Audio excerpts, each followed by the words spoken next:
Hero कहा था क्या कहे आखिया तो हर ही रहिया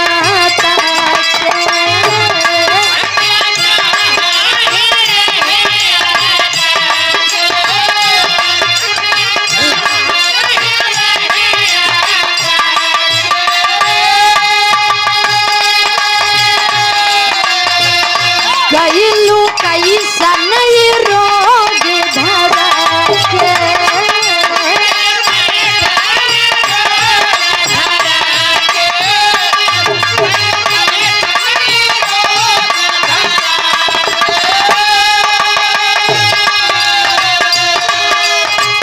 आखिया तो हर ही रहिया ताके गईलू कैसन रोग धरा के मिलन वाला मन तार पे छान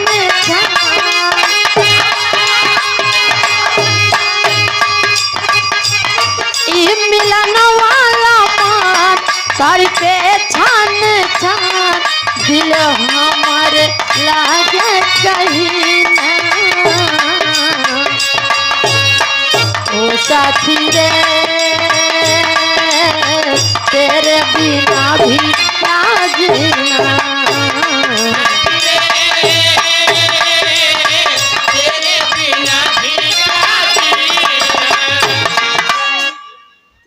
आप ये हमारे कवि जी भोजराज यादव कवि जी 51 रुपए दे करके आशीर्वाद दिए। आपके श्री चरणों में कोटि कोटि प्रणाम हो।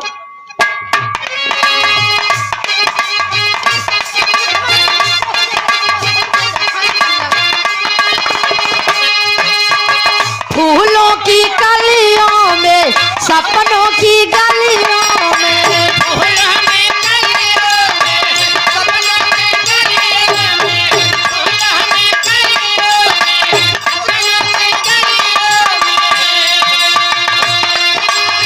फूलों की कलियों में सपनों की गलियों में तेरे बिना कुछ कहती ना तेरे बिना भी क्या जीना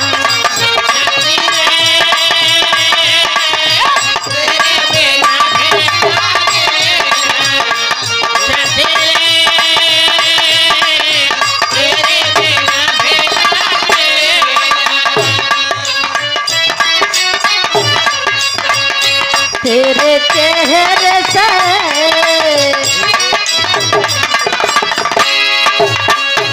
तेरे चेहरे से नजर नहीं हटती नजारे हम क्या देखें नजारे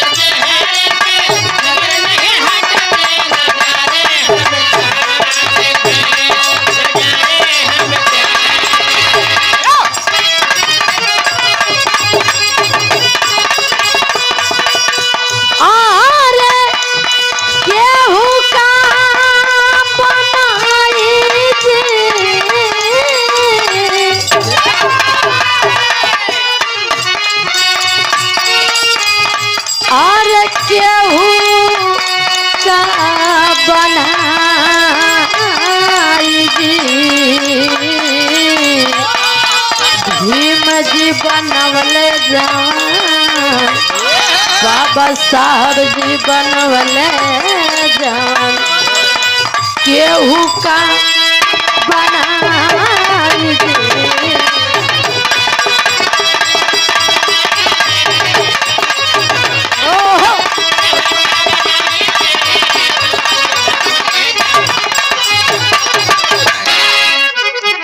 आइए भैया एक छोटी सी गीत बाबा साहब भीमराव अंबेडकर जी के बारे में जितना गीत हो उतने कम रहे।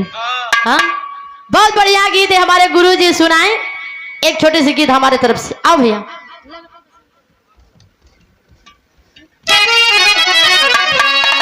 हेलो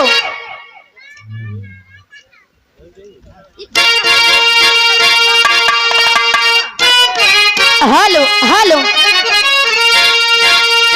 हेलो आर लगतई बसंत ऋतु आर लगतई बसंत ऋतु उड़े लगा रदी हो मोरी कि मोरी देहिया भइल बा कि मोरी देहिया भइल बापी यार हरदी हो मोरी देहिया दिया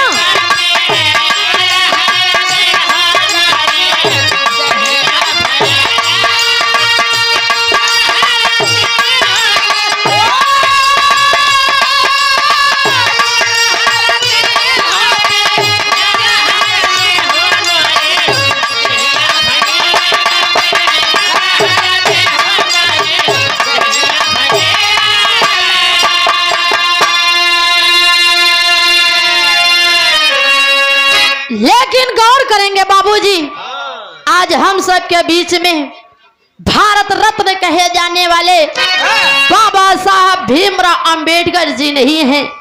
आज हम आप बाबा साहब के जयंती पर उनको याद करके लोग आंसुओं की धारा बहा रहे हैं।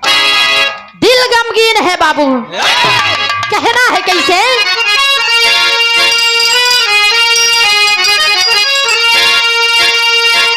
दुनिया में अमर पद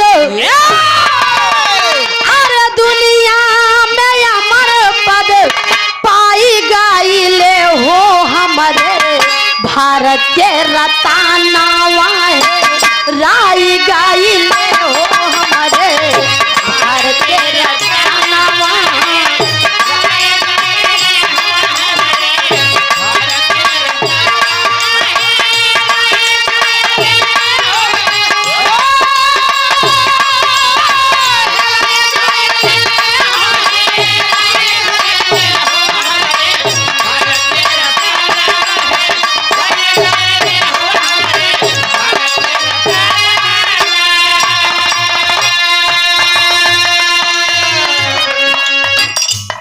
हमरे भारत के रतनवा हेराई गईले हो।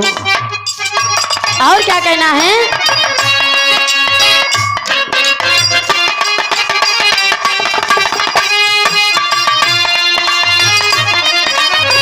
मध्य प्रदेश महू छावनी के गांव हो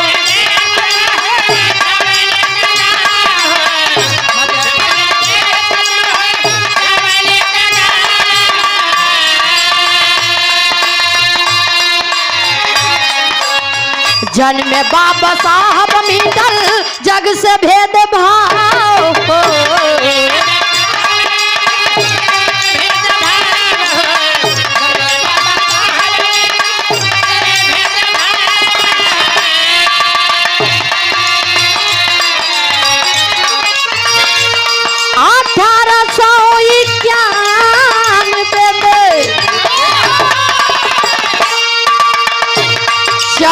अप्रैल 1891 में कहना है 1891 में जन्म पाई गईले हो हमरे कि हमरे भारत के रतनावा है राई गईले हो हमरे।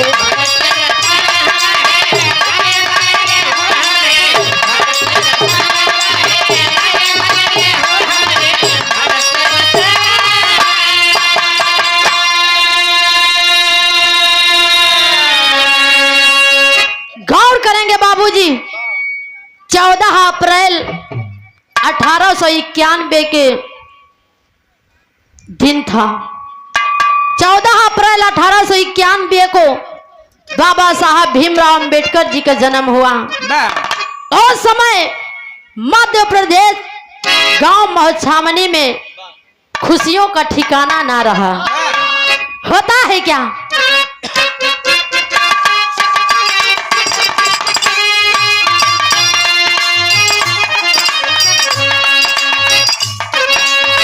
बाबू राम जी राव जी के खुशी भइल मनावा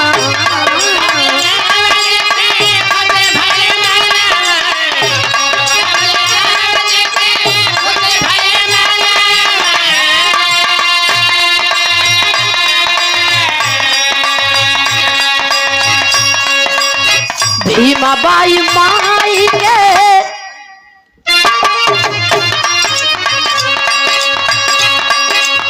भीमा बाई माई के हर्षित भइल मनावा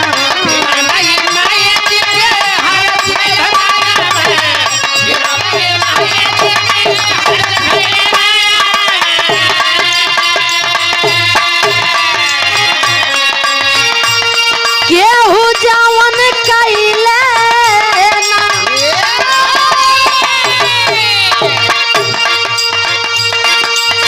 केहू जवन कइले ना कई दिखाई गइले हो हमरे भारत के रतनावा है राज गइले हो हमरे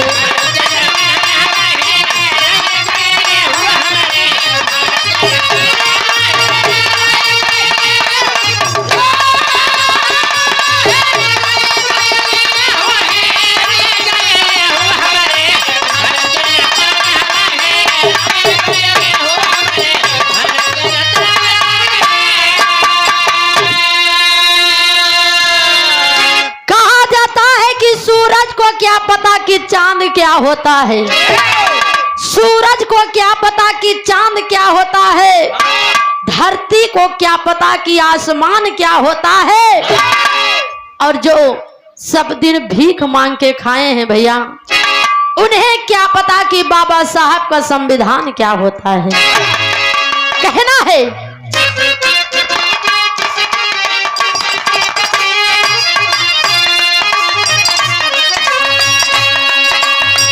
32 गो डिग्री बाबा साहब जी पाए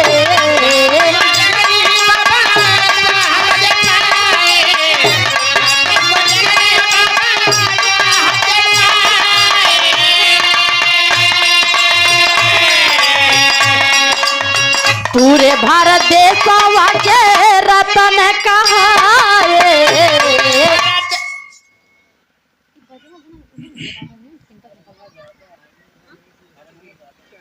रमेश मिस्त्री बाबू जयमलपुर से। आप परम सम्मानित बाबूजी रमेश मिस्त्री जयमलपुर के धरती से आप बाबूजी की तरफ से 51 रुपए का महान आशीर्वाद आपके श्री चरणों में कोटि कोटि प्रणाम।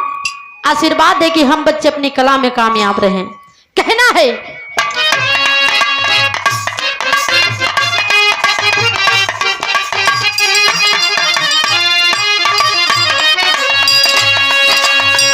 बत्तीस गो डिग्री बाबा साहब जी पाए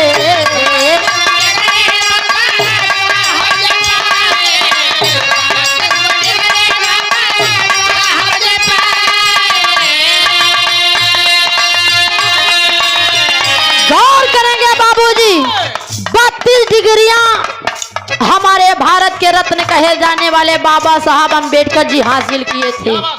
उनके जैसा विद्वान कोई नहीं था। जहां भी पढ़े लिखे लोगों को बुलाया जाता था अपने दिमाग का इस्तेमाल करके बाबा साहब बड़े महान थे। कहना है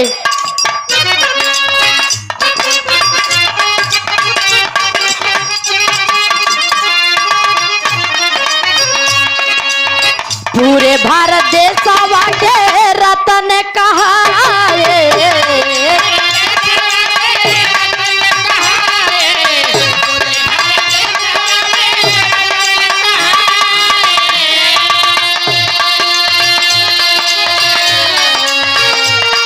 मेहनत कई संविधान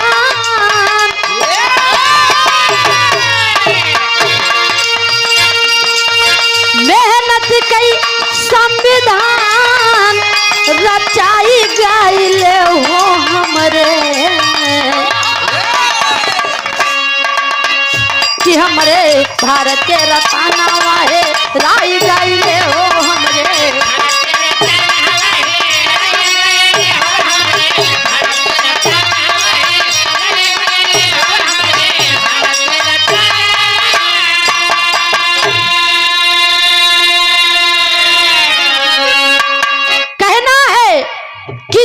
गिर के भी संभल जाए उसे इंसान कहते हैं, जो बुरी आदत को ना छोड़े उसे शैतान कहते हैं।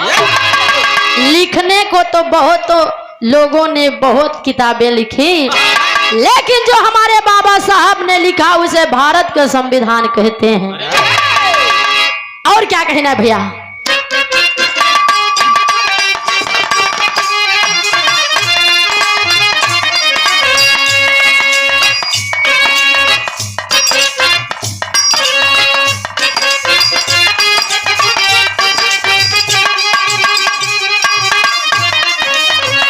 दिसंबर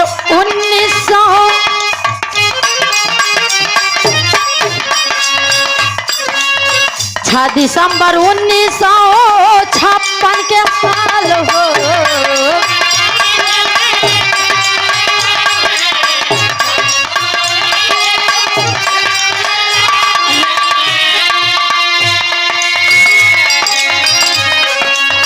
बाबा भीमराव जी के हर लिहल साल हो,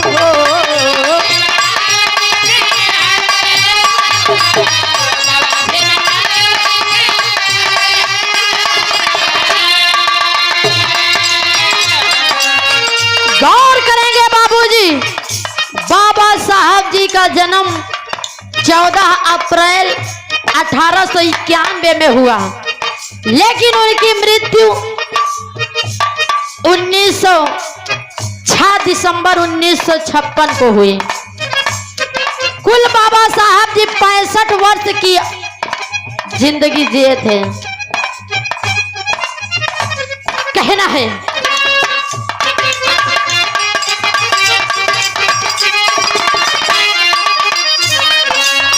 बाबा भीमराव जी के हर लिहल काल हो,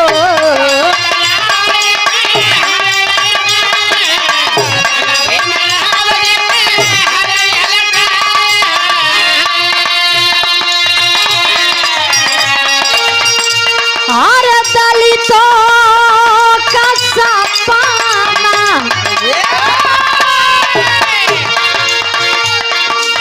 दलितों का सपना सा जाई गईले हो हमरे भारत के रतना वाहे राई गईले हो हमरे।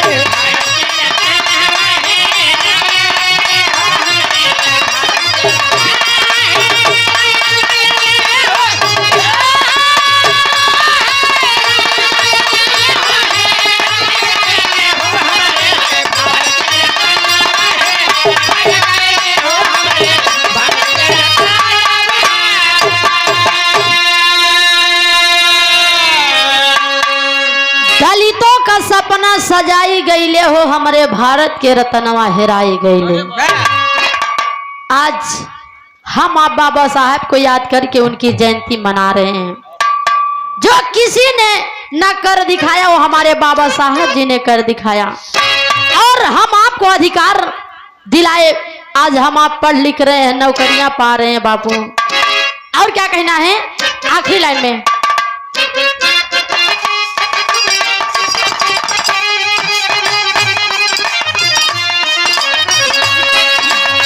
गुरु भोला बाबा दिन,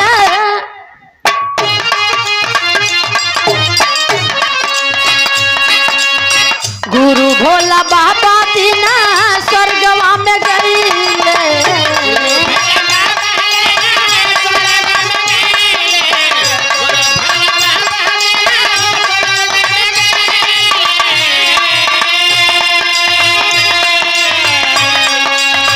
उदय नारायण जी गीतिया सजैले।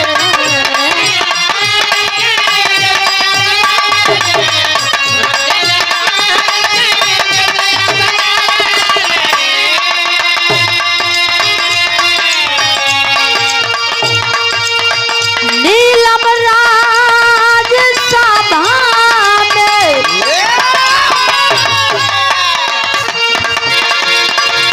नीलम राज सभा में गीत सुनाई गईले हो